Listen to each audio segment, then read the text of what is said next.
Lembrem que o Senhor Jesus, quando aqui estava, isso você vai ver retratado nos 4 evangelhos, Mateus, Marcos, Lucas e João, e você vai ver confirmado nas cartas tudo que Jesus falou.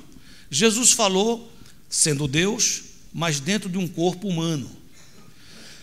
Quando Jesus fala com João em Apocalipse, Jesus já está no outro nível. Jesus tinha sido morto, mas ele ressuscitou. Ele recebeu um corpo glorificado, sem pecado, um corpo que não morre, e agora a Bíblia diz que ele está sentado à destra do Pai. E neste lugar de honra, onde não há limites algum, onde está sentado diante do trono de Deus, que a Bíblia diz que diante do trono de Deus tem um mar de cristal, ou seja, tudo ele vê, tudo ele sabe, nada lhe é oculto. Com esse prisma, ele chama o apóstolo João em espírito e dá a ele o livro de Apocalipse. Ele escreveu o livro de Apocalipse. Comecinho do livro são 7 cartas escritas às 7 igrejas da Ásia Menor. Como já falamos, essas 7 igrejas não significa que só elas receberam essa carta, mas para o judeu, o número 7 tinha a ideia de ciclo completo, a ideia de algo que começa e tem o seu ciclo até que se complete. 7 é infinito, 7 quer dizer que é abrangente. Então essas cartas não foram apenas para aquelas igrejas, apesar de serem endereçadas em função do que acontecia ali, e ele queria nos trazer ensino, mas essas cartas são atuais. Elas são para a igreja hoje, elas são para você hoje. É uma carta que é escrita individualmente para cada um de nós. Na primeira carta, ele nos lembra que ele não quer ter apenas um relacionamento com a gente religioso. Ele quer que a gente volte ao primeiro amor, à prática das primeiras obras. Não adianta apenas vir a um culto ou ir a um evento religioso. Ele quer, Deus é Pai. E Deus não quer religião, Deus quer relacionamento.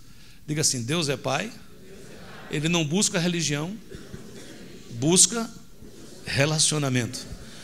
E na segunda carta, logo ele mostra que nessa vida cristã, nós vamos precisar crescer, para não ficarmos a vida toda como meninos.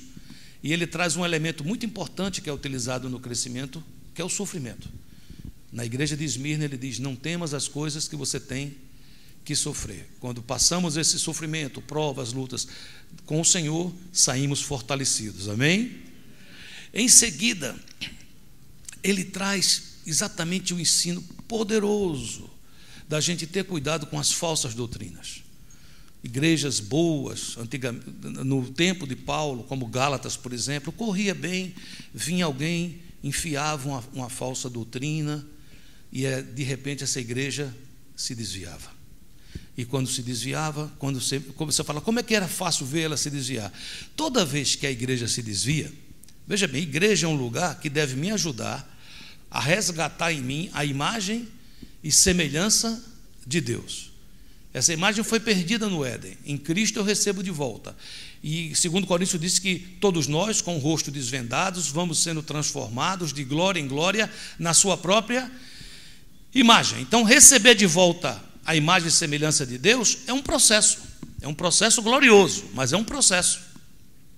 O que é que ocorre? Quando a igreja deixa de trabalhar na minha vida para que eu receba a imagem e semelhança de Deus, e ocorre o contrário, ou seja, nós começamos a fazer uma igreja que faz um Deus, que cria um Deus à nossa imagem e semelhança, isso é a doutrina dos nicolaítas. E ele diz que o segredo para sair disso é voltar para as Escrituras, voltar para a palavra. Amém, queridos? Domingo passado, a gente viu o perigo dos conselheiros que são falsos. Como é importante escolher bem os conselheiros. E como é que se escolhe bem os conselheiros? Encontrar alguém que seja temente a Deus. Alguém que tenha caráter. Às vezes, a gente não quer alguém que tenha caráter, a gente quer alguém que tenha carisma. Aparece um conselheiro efusivo, celebridade, e a gente corre atrás. E aí eu trouxe a história aqui para vocês do bode Judas. Lembra do bode Judas? Que era um bode grandão, branco, que parecia com um carneiro. e que em Nova York, uma companhia, o nome chama-se Butcher Smith Company, isso nos séculos passados, esse bode, ele era treinado, ele recebia as ovelhas que vinham, ele se infiltrava no meio das ovelhas, as ovelhas achavam que ele era um carneirão, brancão, grande, e não era difícil para ele conduzir aquelas ovelhas para o matadouro. Era chamado de bode Judas porque ele era um traidor. Levava as ovelhas e depois ganhava lá sua comida, ganhava sua porção, ganhava seu pagamento. Dizem que, enquanto viveu, levou mais de 4.500.000 ovelhas para o matador. E nós advertimos, hoje em dia tem muitos falsos profetas por aí. A Bíblia diz que nos últimos dias surgirão falsos cristos e falsos profetas, que farão tão grandes sinais que, se possível for, enganariam até os escolhidos. Então veja que desenho essas 7 cartas nos dão. Leia o livro, não só compre, leia o livro, anote, risque o livro mesmo, para que Deus fale com você, amém? Hoje nós estamos na 5ª igreja, a igreja de Sardes, e o título de hoje é Vivendo de Aparências. Conheço as tuas obras, que tens nome de que vives e estás morto. Vamos ler junto esse versículo? Conheço as tuas obras, que tem nome de que vives e estás morto. Vamos ler o texto completo, que eu tirei esse versículo de Apocalipse 3.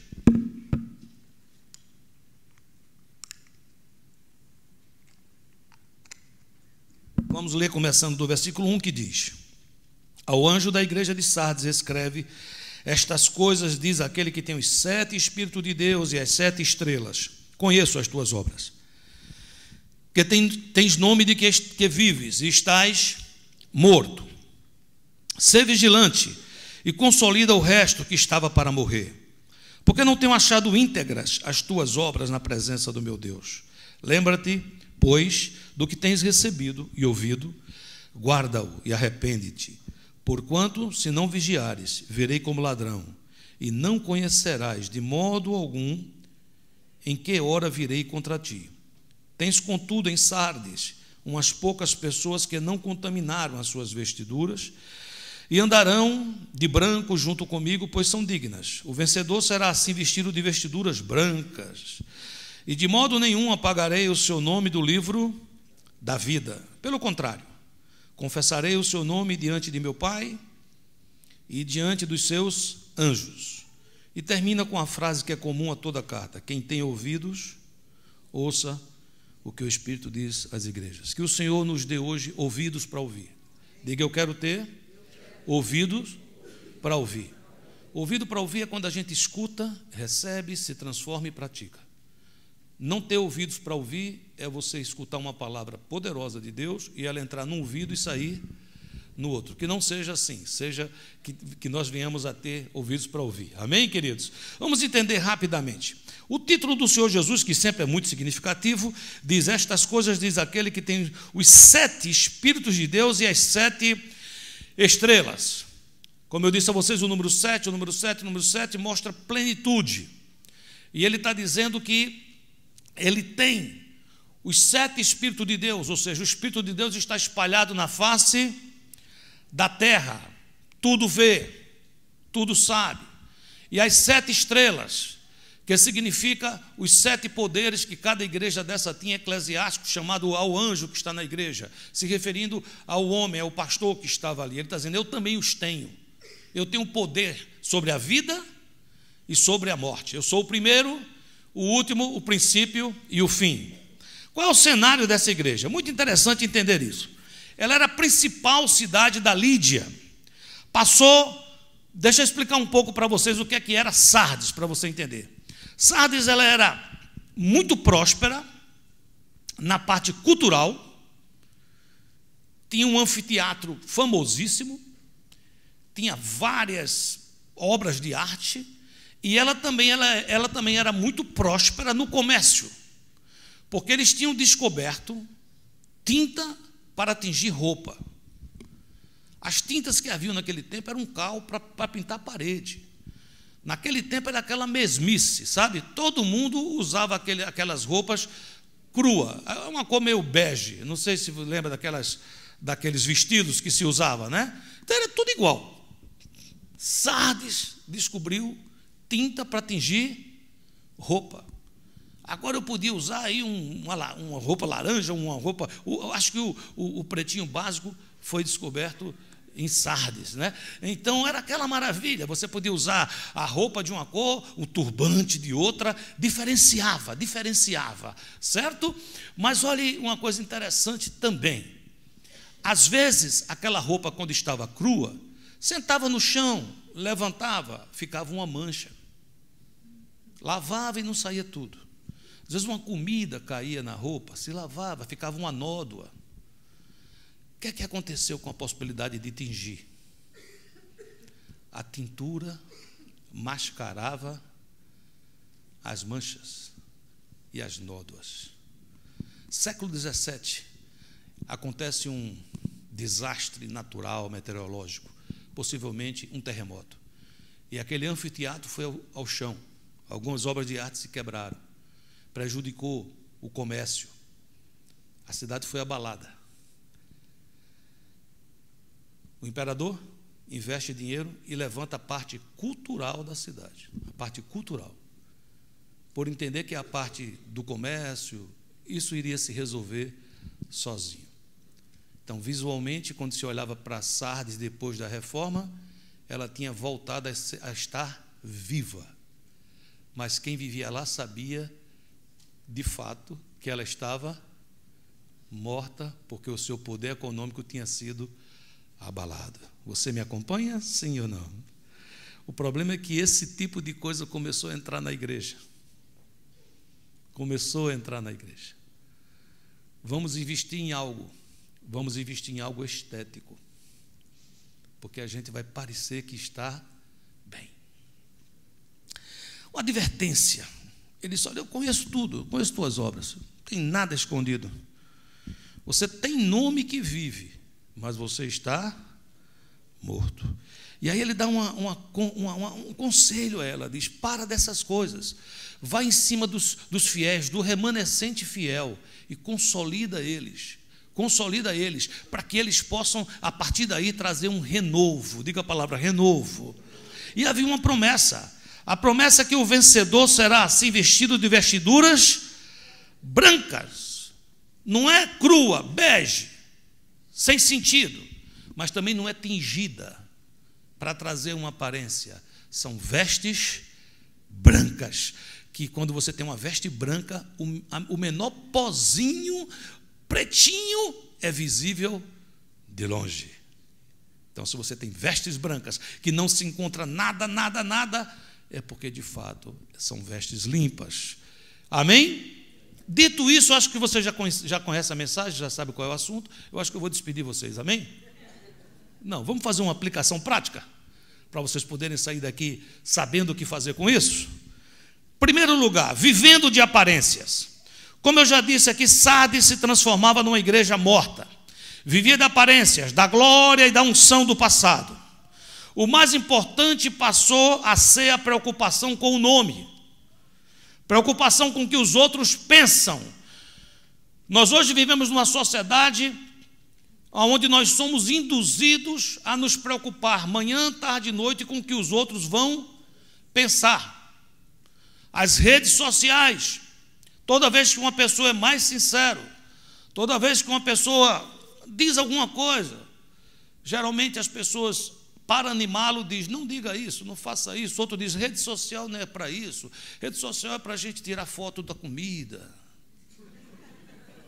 né? E por favor, não vá tirar foto de arroz com feijão, não. Tire aquele prato gourmet, né?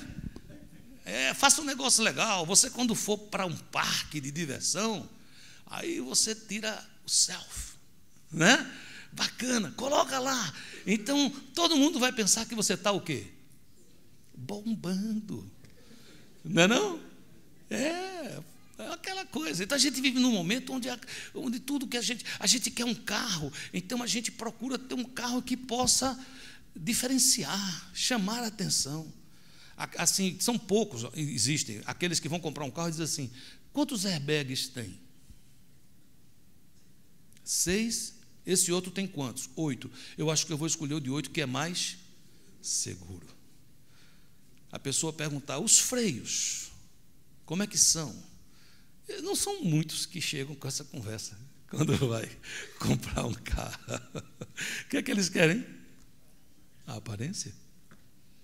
Carro bonito, o carro é lindo. Meu Deus, o carro é lindo. Que maravilha. Não sabe nem como é que é por dentro ou como deixa de ser. Então isso não é você nem eu, isso é a nossa sociedade, é o nosso século. Você está me entendendo ou não? Nossos filhos logo cedo aprendem que ir para a escola para usar essa roupa ou aquela, ele não quer.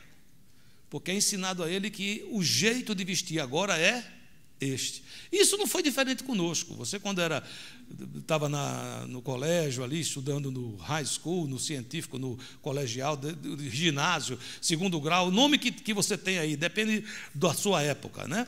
Você sabe que também, quando a gente chegava na escola, eu me lembro da época, eu sou da época do conga e do bamba. Era.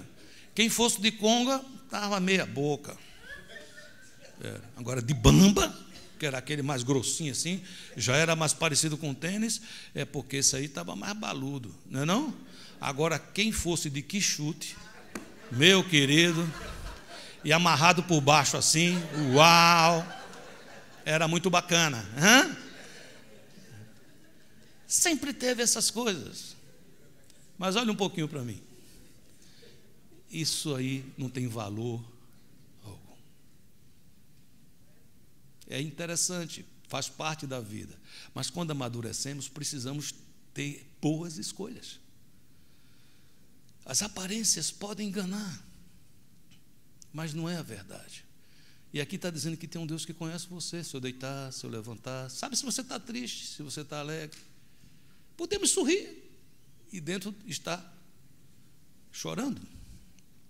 Sabe, aqui diz em Apocalipse 4:6, adiante do trono como que mar de vidro, semelhante ao cristal. Você imagina isso, aqui o trono, e adiante do trono, ao redor do trono, tem um mar. Sabe o que é um mar? Um oceano de vidro, semelhante ao cristal. O que é que significa isso? Tudo Deus vê. Nada lhe é oculto. E complementa dizendo assim, olha, 4 seres viventes cheios de olhos por diante e por detrás. Então esse trecho está dizendo o seguinte: onde Deus está, onde Jesus está, nada lhe é oculto. São olhos para frente, olhos para trás, olhos para dentro, olhos para o lado, para tudo que é lado. Deus vê tudo. Tudo. Salmo 139, que coisa linda. Senhor, tu me sondas e me conheces. Sabes quando me assento e quando me levanto, de longe penetras os meus pensamentos, esquadrinhas o meu andar e o meu deitar, e conheces todos os meus caminhos. Olha o versículo 4, que lindo, queridos. Ainda a palavra me não chegou à língua, e tu, Senhor, já a conheces toda. Tu me cercas por trás e por diante, e sobre mim pões a mão. Se subo aos céus, lá estás. Se faço minha cama no mais profundo abismo, lá estás também. Versículo 7. Para onde me ausentarei do teu espírito? Para onde fugirei da tua face? O salmista está dizendo, não dá para se esconder. Para onde eu for, lá no mais alto, lá no mais profundo, aonde eu estiver, como é que eu vou me esconder da tua face? Queridos, na hora que a nossa vida for baseada em aparências, eu não estou aqui para dizer a você que não ligue nunca para aparências, porque isso faz parte da vida. Eu vim para cá, por exemplo, tomei banho, pintei meu cabelo, procurei uma roupa que fosse legal e vim para cá. Se eu chegasse aqui de calção de futebol, camiseta e uma chuteira, estava inadequado, sim ou não? Então tem uma parte dessa coisa que é normal. Não estou dizendo para você agora sair daqui e virar um bicho grilo. deixar a barbona, o cabelão, andando aí com um vestido por aí, dizer, o que está acontecendo? Não quero ser a igreja de Sardes, não vivo de aparência. Não é isso que eu estou falando. Eu estou falando quando a gente sabe que tem nódoa, a gente sabe que tem problemas, a gente sabe que o nosso casamento está passando risco, nós estamos com crise dentro de casa, nossos filhos estão passando risco real de se perderem, e nós começamos a tingir as roupas para ficarem bonitas. Se você quiser me enganar, eu vou ser enganado. É fácil. Até porque eu não vou fazer grande esforço para descobrir se você está me enganando. A pastora tem algo que ela costuma dizer, e eu concordo com ela. Toda vez que a gente vai fazer um aconselhamento, há um risco da pessoa que está diante de nós ser aberto, ser sincero, glória a Deus por isso, abre o coração e fala, a gente pode ajudar a pessoa, e também há um risco da pessoa chegar e pintar uma história que não existe, principalmente quando é marido falando da esposa e a esposa falando do marido. Aí vai contar a história que quer que exista, não é verdade? Você diz, o que é que você faz, pastor? Eu digo, eu acredito, para mim tanto faz. Se você disser verdade, se você disser mentira, não muda a minha história, muda a sua. Eu vou lhe aconselhar de acordo com o que você me contar. Mas sabe, queridos, eu posso enganar a igreja por um tempo, mas não posso enganar a Deus por nenhum segundo. Você entende o que eu estou dizendo? Um marido pode enganar a esposa. Uma esposa pode enganar o marido, mas a Deus, ninguém engana. Ninguém engana. Quantas vezes, como adolescente, menino, tentei enganar meus pais e consegui por algum tempo, mas sempre dava zebra. Quando eu olhava o negócio, pá, aparecia. E logo a primeira tentativa era culpar minha irmã, culpar outra pessoa, piorava, ficava ainda pior. O negócio só começava a melhorar quando eu dizia, eu errei mesmo, fui eu. Vou deixar de tingir essa roupa e eu quero mostrar, tem uma mancha aqui. Você está comigo aqui? Primeira coisa, diga assim, eu não quero viver de aparências. A segunda coisa que ele fala, queridos, é a necessidade de ter integridade nas ações. O que é que significa isso? A palavra íntegro, inteiro, significa irrepreensível, sem mistura, puro. Ou seja, uma roupa que estava tingida para ocultar uma mancha, ela não estava inteira, ela não estava íntegra, ela não estava pura, ela era algo para enganar outrem. Compreende o que eu estou dizendo, sim ou não? Vocês sabem de onde vem a palavra sincero? A palavra sincero foi trazida dos antigos, quando eles faziam aqueles vasos de cerâmica e às vezes no caminho rachava, não é quebrar, rachava. E ao rachar, aquele vaso não serviria mais para água, poderia servir até para pôr umas flores, algo parecido, mas não servia para água. E o vendedor teria que vender esse vaso mais barato ou até não vender, ninguém ia querer comprar. O que é que eles costumavam fazer? Eles pegavam os vasos que estavam trincados com algum tipo de rachadura e eles colocavam cera. Por dentro eles colocavam cera, eles conseguiam fechar aquilo. E eles lixavam e pintavam e o vaso ficava como se fosse novo. Quando alguém ia comprar um vaso, ele pedia, eu quero um vaso, naquele tempo falava sincero, sem cera. Daí a palavra sincero. O que é a palavra sincero? Não me venda a sua história, não venha para mim com ceras, com maquiagens, com isso. Quando uma esposa diz ao seu esposo, diz, seja sincero para comigo. Ela está dizendo assim, pelo amor de Deus, se está rachado, mostra. Está entendendo, sim ou não? Tem aqui marido e mulher perto um do outro, todo esposo e a esposa que estiver perto um do outro, levanta a mão aí para eu ver você. Pronto, com amor, hein?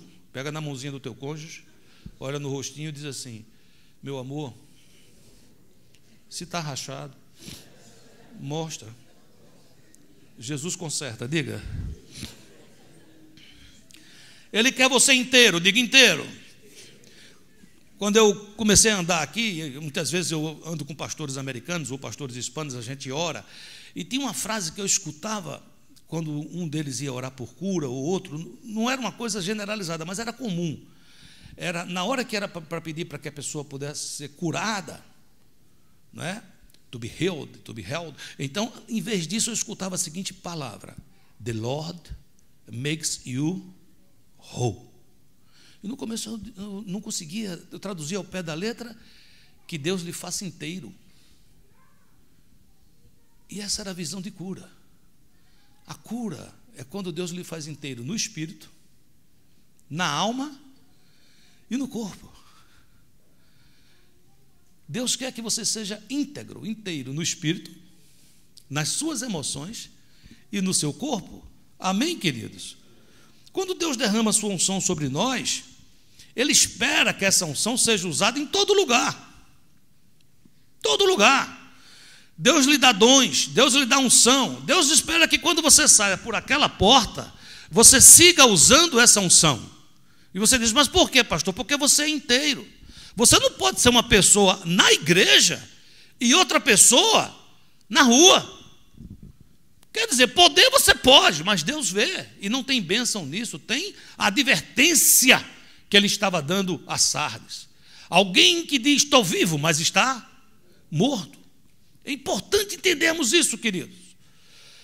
Nós precisamos entender que com Deus ou é 100% ou é nada. Haverá um dia que Ele dirá, cabritos, bodes para o lado de cá, ovelhas para o lado de cá. Se chegar ali um cabrito vestido de ovelha, não entra. Me faça entender, sim ou não? Tem que ser 100%, queridos. 100%. Me lembra muito tempo atrás, uma prima da minha esposa, chamada Sandra, ela estava falando de uma prima dela, e ela quis dar uma informação para a gente. E ela disse, olha, eu ouvi dizer que a Suzana está meio grávida. Aí eu disse, não está, Sandra. Ela disse, eu ouvi dizer que está meio grávida. Não está. Ou está, ou não está. Existe alguém meio grávida? Não tem. Não pode ter alguém meio ovelha, meio lobo. Eu sou meio dessa igreja. Não é. Não é. Eu sou meio discípulo. Não tem. É full time. Quantas vezes pastores chegam para mim e dizem assim, pastor, eu queria poder ser pastor tempo integral. Eu digo, seja, meu filho. Não, tempo integral. Eu digo, mas o que você está falando? Seja pastor tempo integral. Não, mas é porque eu necessito trabalhar para me sustentar. Eu digo, continue trabalhando para se sustentar. E seja pastor tempo integral. O que a pessoa está dizendo é o seguinte, quer ser pastor tempo integral? Eu quero sair do emprego lá de fora para que o meu pastorado se transforme no meu emprego. Não é errado isso, mas escute, eu vim deixar todos os empregos seculares há 12 anos atrás. Eu montei essa igreja trabalhando secularmente. E ouça o que eu vou dizer, eu era pastor 100%, eu era pastor full time, eu não era pastor part-time. No meu trabalho, ali dentro eu era um discípulo. Quando alguém precisava de ajuda, quando alguém precisava de um amparo, Deus dava a oportunidade de levar ao lado, e eu exercia o meu pastorado ali, no meio da rua, no meio do trabalho. Deus espera que você seja inteiro. Ele quer fazer de você um missionário onde você está. Ele quer levantar você, Ele quer limpar suas vestes, não tingir, Ele quer limpar. Sabe, queridos, ou nós somos tempo integral, ou nós somos tempo nenhum. Diga assim, eu quero ser 100% discípulo do Senhor Jesus, integralmente do Senhor. Terceiro ponto importante, ser vigilante. Domingo passado eu falei um pouco disso, quero falar um pouco mais. Marcos 14:38 diz, vigiai e orai, para que não entreis em tentação.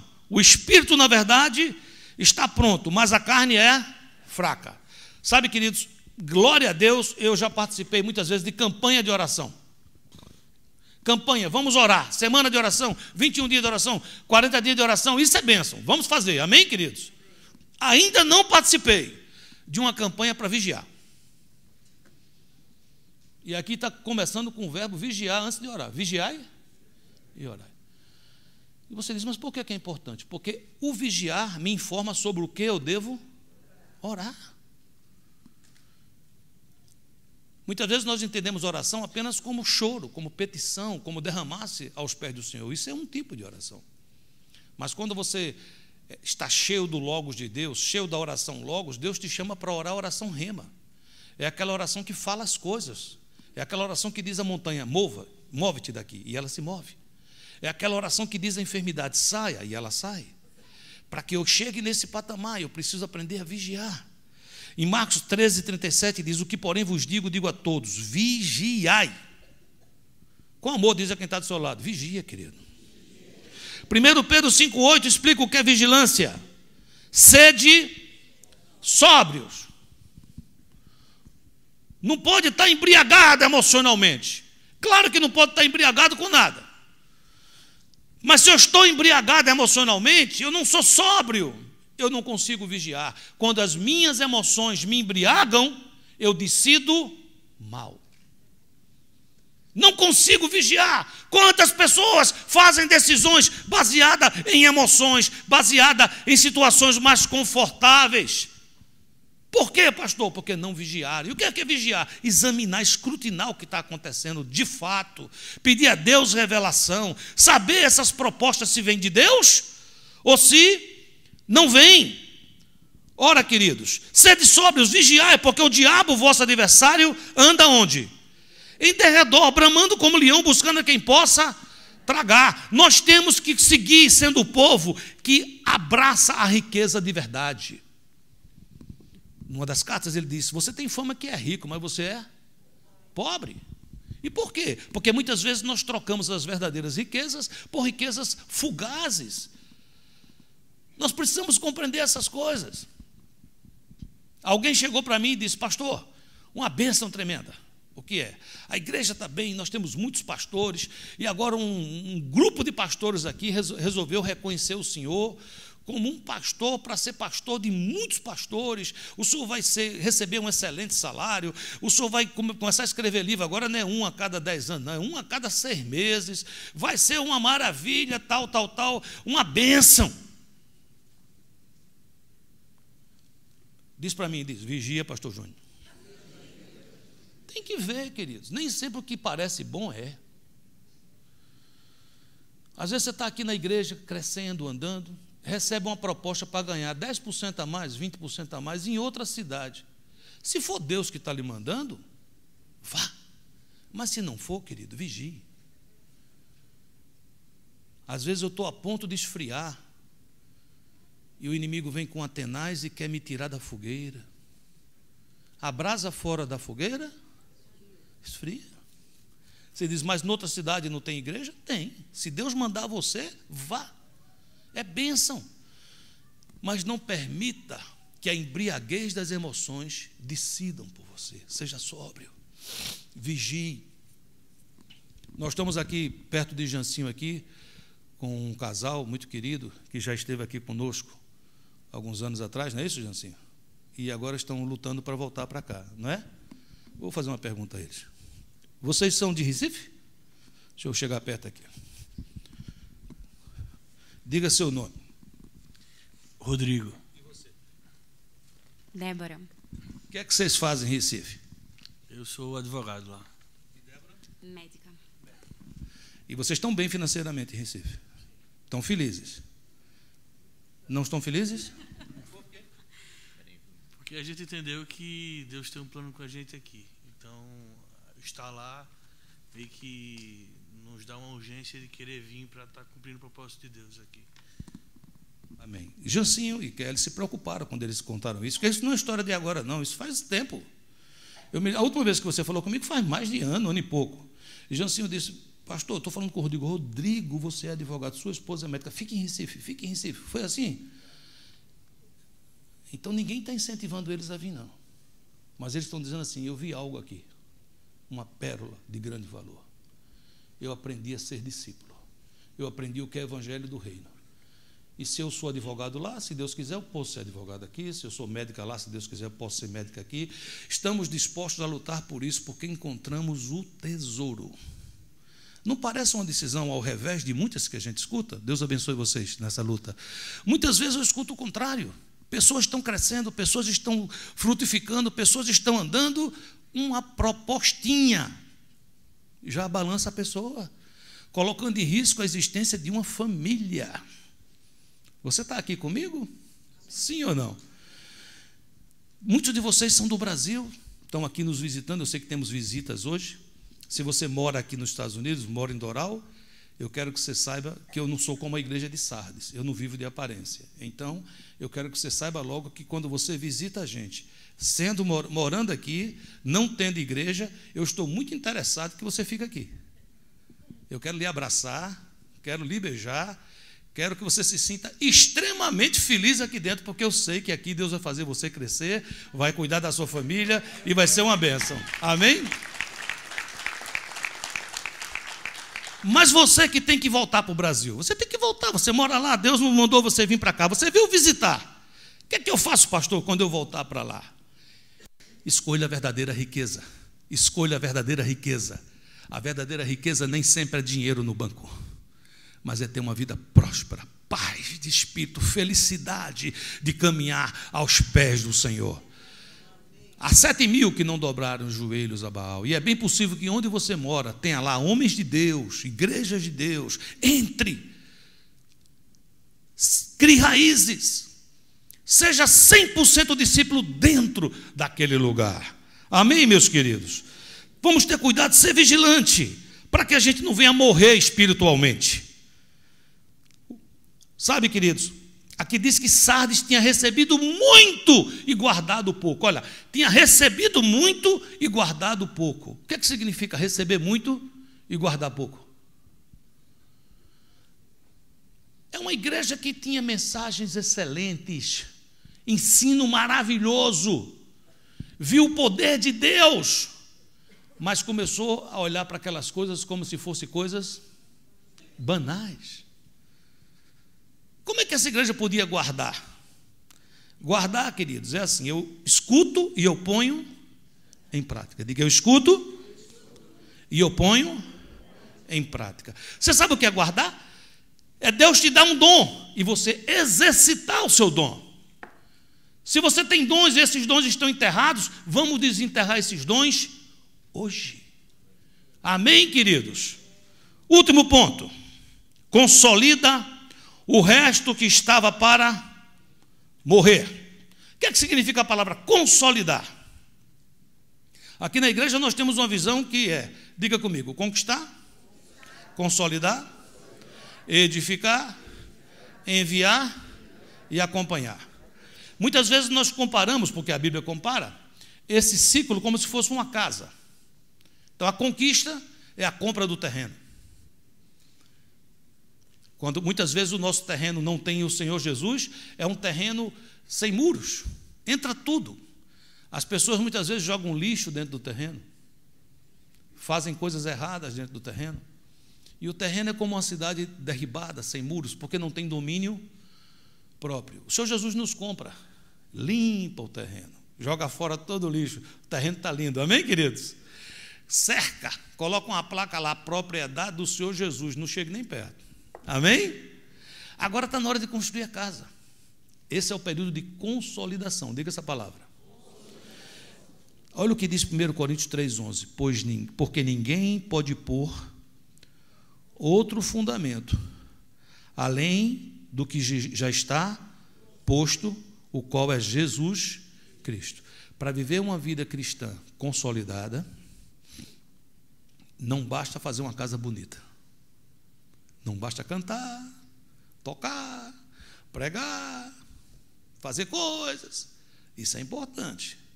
Mas onde está edificada esta casa? O fundamento não pode ser outro que não seja Jesus.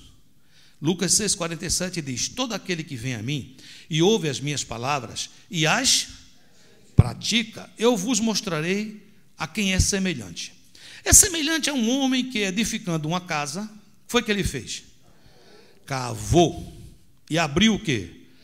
Profunda vala, e lançou o alicerce sobre a rocha.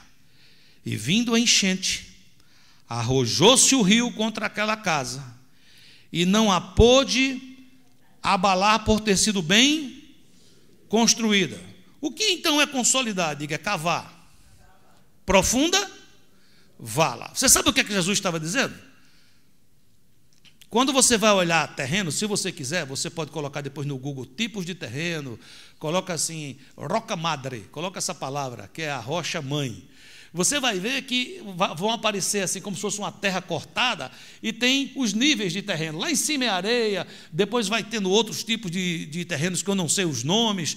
E esses tipos de terreno e pedrinhas, eles até que chegam num lugar chamado roca madre.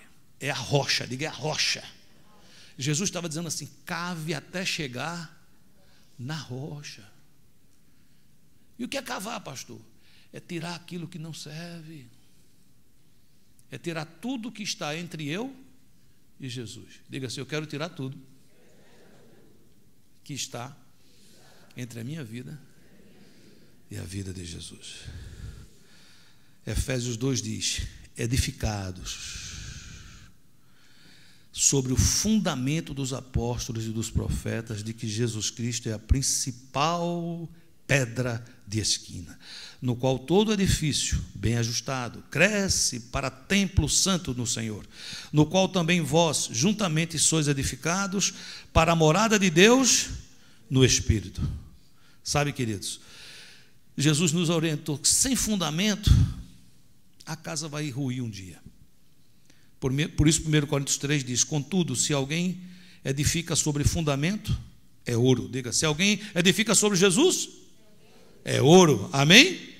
Prata e pedras preciosas, madeira, feno, palha, manifesta se tornará a obra de cada um, pois o dia a demonstrará, porque está sendo revelada pelo fogo, e qual seja a obra de cada um, o próprio fogo provará. Se permanecer a obra de alguém que sobre o fundamento edificou, esse receberá galardão. Se a obra de alguém se queimar, sofrerá ele dano. Mas esse mesmo será salvo, todavia, como que pelo fogo. O que é que significa essa explicação? Ele está dizendo que quando você tem uma construção que o fogo vem, aquilo que é rocha, que é ouro, que é prata, resiste. Mas a madeira, o feno, a palha, a aparência se vai. Nós estamos vivendo temporariamente aqui na terra. O maior problema que nós temos é que todo dia morre alguém que a gente conhece, todo dia tem alguém dizendo nas redes sociais, estou de luto, e a gente já entra quase que automaticamente, meus sentimentos.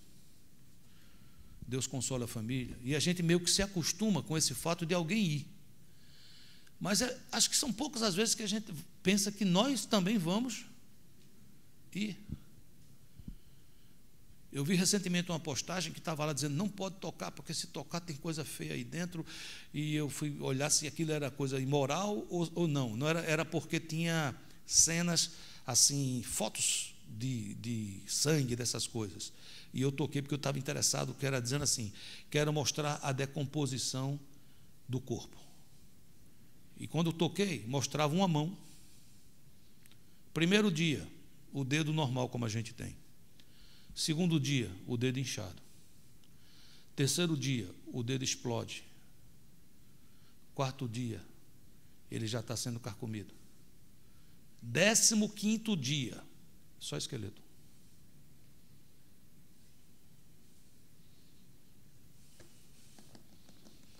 Mas o espírito não morre.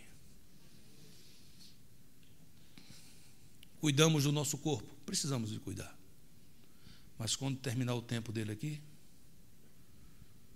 se não for cremado, que se for cremado são poucos minutos. Mas se for enterrado, alguns dias, não tem mais nada. Fiz ginástica, que é bom fazer. É importante, quando está vivo, fazer ginástica, sim ou não? Aí consegui ficar fortinho, musculoso. Começa a apertar a camisa. Consigo um milagre, que é começar a ter perna grossa, porque o homem geralmente não tem. Aí acocha a calça. Já começa a andar mais espigadinho. 15 dias.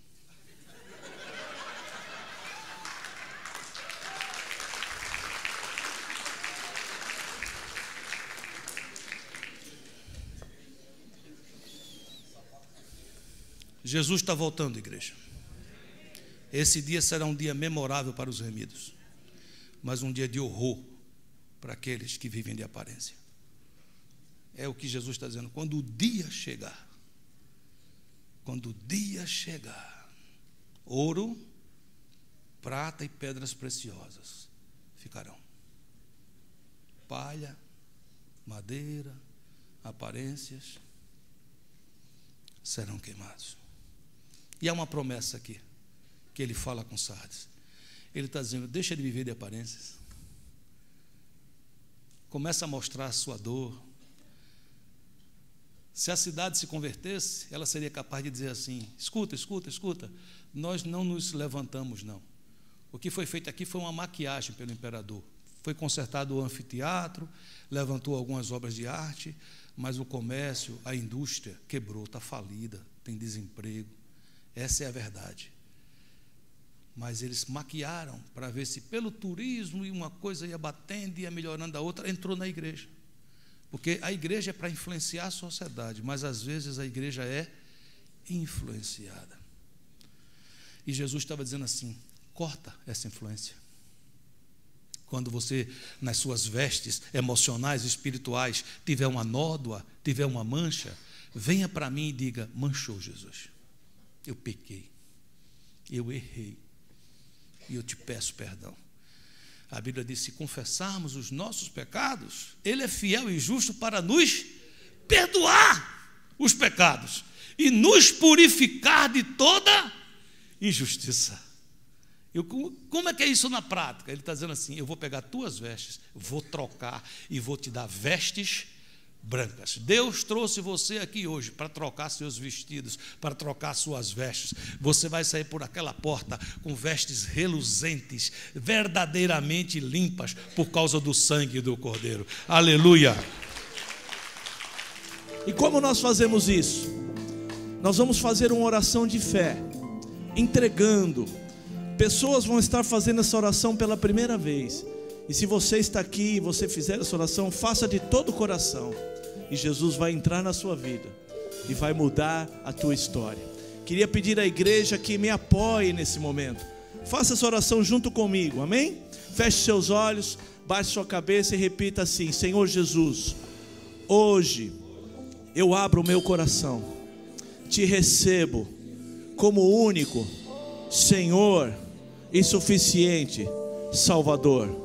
Escreve o meu nome no livro da vida, onde ninguém poderá mais apagar.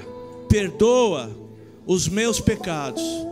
Muito obrigado, porque hoje existe uma promessa, que os meus pecados são lançados no fundo do mar, onde ninguém mais poderá trazer à tona. Obrigado por me receber como teu filho. Eu te amo em nome de Jesus. Aleluia! Glória a Deus. Eu quero fazer mais uma oração, mais uma. E eu quero confirmar e selar esse pacto. Se você está aqui, você fez essa oração entregando a sua vida hoje a Jesus, aonde você está, faz um sinal, levanta uma das suas mãos. Se tem aqui, glória a Deus por essa mão que se levanta, glória a Jesus. Se tem mais alguém desse lado, tem alguém que fez essa oração entregando a sua vida? Tem mais alguém? Tem um irmão ali. Se você está aqui, por favor, ajude essas pessoas. Venham aqui, eu quero orar por você. Vem aqui, meu amado. Dê esse passo de fé, vem aqui. Vem aqui à frente. por favor, vem aqui. Caminha aqui, vem aqui, ajudem eles, vocês que estão do lado aí, por favor.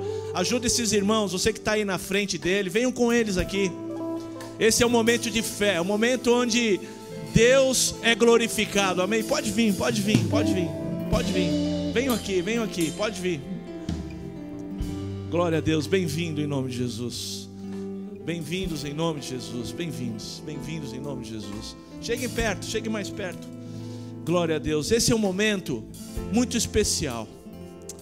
Todos nós aqui passamos por isso. É o momento de entregar e de receber o selo, a marca que Deus dá para aqueles que não se envergonham do nome de Jesus. E vocês hoje estão fazendo isso por fé. E como igreja nós queremos abençoar a vida de vocês, declarar as bênçãos espirituais, físicas, emocionais que Jesus promete quando um homem e uma mulher entrega a sua vida a Jesus. Queria que toda a igreja levantasse as mãos. Se tem mais alguém, amém? Está aqui, glória a Deus. Vem aqui, chegue mais perto, vem aqui, vem aqui. Vem aqui para que a gente possa também conhecer vocês, aleluia. Senhor, em nome de Jesus, eu quero entregar essas vidas hoje, Senhor, diante de Ti. Agradecer porque hoje se cumpre a palavra, Pai, que quando um pecador se arrepende e entrega a sua vida, existe uma festa nos céus, e hoje existe uma festa celebrando essas vidas que estão se entregando a Ti. Nós os recebemos na Tua família, nós declaramos todas as sortes de bênçãos espirituais, emocionais, e declaramos que agora eles pertencem ao reino da luz, o reino da luz, o Senhor Jesus. Obrigado, Pai, nós os amamos. E agora eles fazem parte da tua família, que é a igreja. Em nome de Jesus. Amém. Glória a Deus. Dê um abraço nesses amados.